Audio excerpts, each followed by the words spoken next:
Welcome to this explainer. Look, we all know the heart is this tireless mechanical pump, right? It just beats away in our chests day after day. But before that muscle can squeeze, before a single drop of blood is actually pushed through your body, it relies entirely on a microscopic, perfectly timed electrical blueprint. And today, we're going to decode that exact blueprint.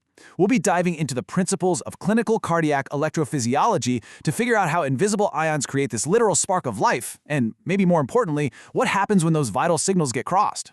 So why does all of this microscopic stuff matter? Well, to really wrap our heads around it, we have to look at the staggering burden of cardiovascular disease.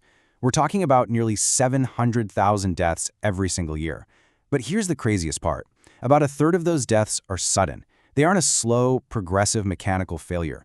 Very often, they're due to abrupt electrical malfunctions in what is otherwise a totally functioning heart. By understanding the electrical foundation, we can actually start to understand the root cause of these sudden, catastrophic events. So, here is how we're going to break this all down today. First, we'll cover the burden and the basics. Second, we'll dive into the cellular engine. Third, we'll map out the conduction highway. And finally, part 4, we'll look at what happens when the wiring fails. All right, let's kick things off with part 1, the burden and the basics. You know, the electrical currents that spread through the heart to initiate a contraction aren't just magic, even if they seem like it. They're actually produced by 3 highly specialized types of tissues working in absolute perfect harmony. First, you have your pacemaker cells, which possess spontaneous automaticity, meaning they literally just fire on their own. Then you've got the specialized conduction tissue, which acts kind of like superhighways to carry that signal. And finally, the working myocardium. That's the actual heart muscle itself, which receives the signal and performs the mechanical squeeze. Moving right along to part 2, the cellular engine. Let's zoom way in. Okay, so the absolutely crucial concept you need to grasp here is the cardiac action potential. It's this precise 5-phase cycle of opening and closing membrane ion channels that drives every single heartbeat. Think of it like a highly choreographed dance. Specific ions are flowing across the cellular membrane, driven by these electrochemical gradients to change the cell's overall electrical charge. And this tiny, microscopic behavior dictates the electrophysiologic action of every single cardiac myocyte. Now, this is where it gets really cool. Notice how the invisible, microscopic phases happening inside a single cell map directly onto the familiar P, QRS, and T waves you'd see on a monitor in a hospital room. This translation, from cell to surface, is literally the cornerstone of the clinical evaluation of arrhythmias. An ECG is essentially just the macroscopic shadow cast by millions of these microscopic cellular action potentials firing all at once. Let's walk through how this builds step by step. Boom! The rapid electrical upstroke of phase 0 corresponds directly to that sharp QRS spike on an ECG. Then the plateau of phase 2, where the electrical charge kind of holds steady for a second, forms the flat ST segment.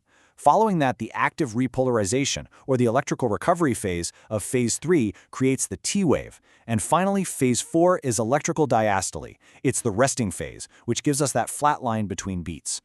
An easy trick to remember this? Think of sodium and calcium as the inward sparks. Because of their gradients, they rush into the cell to rapidly depolarize it, driving that phase 0 upstroke. On the flip side, potassium acts as the outward reset button. Potassium channels open relatively slowly, and as potassium flows out of the cell, it recovers the electrical baseline through phases 1, 2, and 3. Actually, as a quick side note, if you have a genetic mutation that delays those potassium channels from closing, it prolongs the whole reset phase, which leads to conditions like inherited long QT syndrome. All right, let's zoom back out for part 3, the conduction highway. If we trace a single impulse's journey, it is wild. It starts up at the SA node in the right atrium, natively firing at about 60 to 100 beats per minute. The signal spreads across the atria and hits the AV node. And here it pauses. It does this deliberately.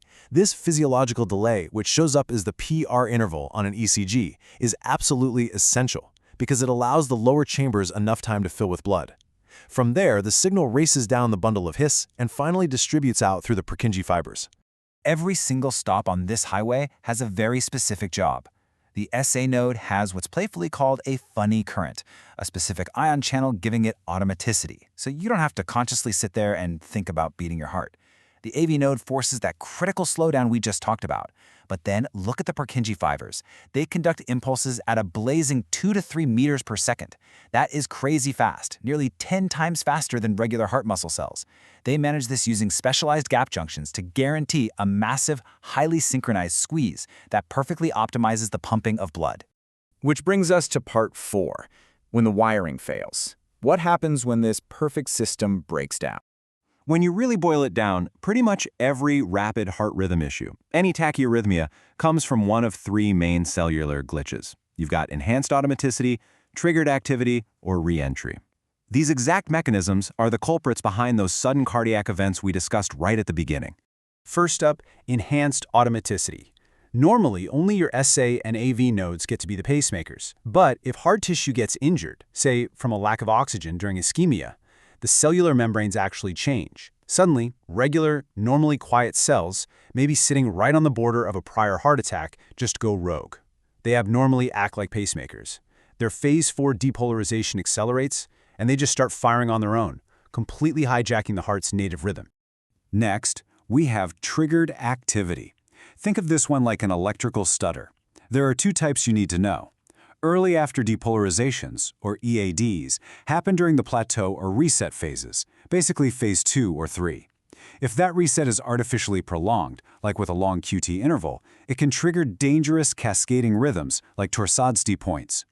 Then you have delayed after depolarizations, or DADs, occurring later in phase 4. These are usually driven by the cell just getting completely overloaded with calcium, which happens to be a classic hallmark of toxicity from certain drugs, like digitalis. And finally, re-entry. This is an incredibly common mechanism, but it's picky. It needs 3 strict rules to be met to actually happen. Imagine a racetrack. First, you need a barrier, like a patch of dead scar tissue. Second, you need a one-way street, where the electrical signal can only travel in a single direction. And third, you need a zone of slow conduction. The traffic has to move just slow enough that by the time the signal completes the loop, the tissue at the starting line has electrically recovered and is ready to fire again. The circuit just perpetually loops on itself.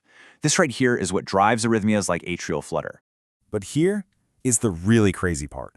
You don't even need a physical scar for this to happen. It's called functional reentry. Instead of a fixed physical roadblock, you just have a core of tissue that is partially refractory, meaning it's just not quite ready to conduct yet. The electrical wavefront anchors to it and starts spinning. Functional reentry creates these chaotic, invisible electrical tornadoes inside the heart. When we map these unstable rotations during clinical studies, it's intense because these are what drive atrial fibrillation and, far more deadly, ventricular fibrillation, which leads directly to total cardiac arrest. So that brings us right back to our original question. From the influx of a single calcium ion to the massive mechanical squeeze of the ventricles, the whole heart relies on a razor's edge of perfect timing. By mastering these microscopic electrical signals and truly understanding exactly how and why they fail, are we actually on the verge of engineering a future completely free of deadly arrhythmias? It's a massive, fascinating frontier of medicine. Thanks for hanging out with me on this explainer. I really hope this deep dive into the heart's electrical blueprint sparked your curiosity.